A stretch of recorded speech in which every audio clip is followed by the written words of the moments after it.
ভালো করে যখন খেয়াল করলাম দেখলাম এ তো সাম্প্রতিক ঘটনা, কিছুক্ষণ আগে ঘটেছে। সমঝাই ধরে গেলাম নুরুর উপর এর আগেও হামলা হয়েছে।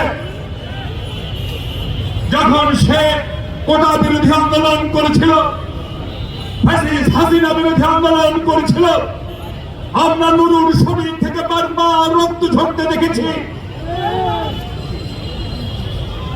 বারবার নুরুকে রাজপথে পড়ে যেতে দেখেছি। যেন হৃদয় বারবার আমাদের বিদীর্ণ হয়ে গেছে নুরুর সেই রক্তাক্ত চেহারা দেখে। এখন তো স্বৈরাচার পালিয়ে গেছে, এখন তো স্বৈরাচার নাই। তাহলে আজ নুরুকে রক্তাক্ত করছে কারা? ভালো মতো খোঁজ খবর নিলে বেশি খোঁজ খবর নিতে হয় না। ইতিপূর্বে অনেক বক্তাই বলে গেছেন, আমরা বারবার বলেছি প্রফেসর ইউনূস সাহেবকে, ইউনূস সাহেব আপনার ইন্টারিম গভর্নমেন্ট প্রশাসনের বিভিন্ন স্তরে স্তরে হাসিনার আন্ডা বাচ্চারা হয়ে গেছে, তাদের বিরুদ্ধে আপনি ব্যবস্থা গ্রহণ করুন।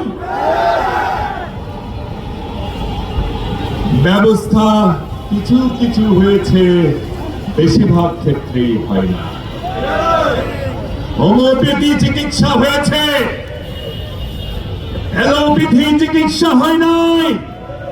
ইউনূস সাহেব হাসিনার সেই আন্ডা বাচ্চাদের বিরুদ্ধে শুধু অ্যালোপ্যাথি নয়, অস্ত্র পাচার করতে হবে। যেন তেন করে দেশ চালালে তো চলবে। সেদিন যদি আপনারা ব্যবস্থা গ্রহণ করতেন, আজকে নুরুর উপরেই হামলা হলো। ভাইয়ের আমার, নুরুর সেই ঘটনা আমাদের সবাইকে কষ্ট দিয়েছে।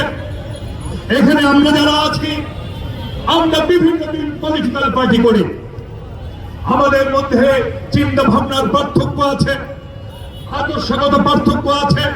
আমরা পরস্পরের বিরুদ্ধে কথা বলি, এটি সত্য, এটি তো গণতন্ত্রের সৌন্দর্য। কিন্তু একটি জায়গায় আমরা কিন্তু সব একমত। সেই বেনিটো মুসলিনি যিনি ফ্যাসিবাদ প্রতিষ্ঠা করে গেছেন, সেই ফ্যাসিজমের বাংলাদেশি সংস্করণ যিনি বাংলাদেশে চালু করেছিলেন, শেখ হাসিনা ওদের কুখ্যাত রাষ্ট্রবিজ্ঞানী ম্যাকিয়াভেলির সুযোগ্য ছাত্রী শেখ হাসিনার বিরুদ্ধে বাংলাদেশের ক্রিয়াশীল তাবল রাজনৈতিক দল, গুটি কয়েক দুষ্কৃতিকারী দল ছাড়া আমরা সবাই একটা জায়গায় এক শরীর